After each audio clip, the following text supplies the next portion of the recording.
এক হুজুরের এক সুন্দরী মেয়ে ছিল। সেই সুন্দরী মেয়েটি হুজুরকে বলল, বাবা তুমি এত খ্যাত কেন?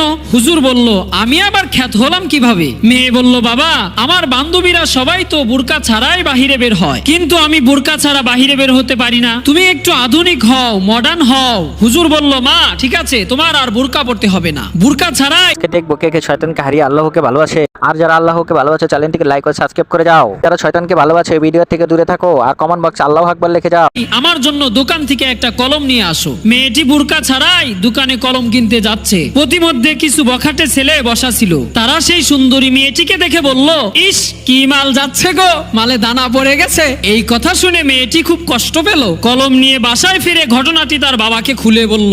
বাবা বলল, মা তুমি এখনই আবার বুরকা পরে দোকান থেকে একটি খাতা নিয়ে আসো। মেয়েটি এবার বুরকা পরে দোকানে গেল, কিন্তু সেই বখাটে যুবকগুলো মেয়েটিকে কিছুই বলল না। মেয়েটি বুরকা পরার গুরুত্ব বুঝতে পারলো। মেয়েটি ঘরে ফিরে এসে বাবাকে বলল, বাবা তুমি খেত না, তুমি আধুনিক।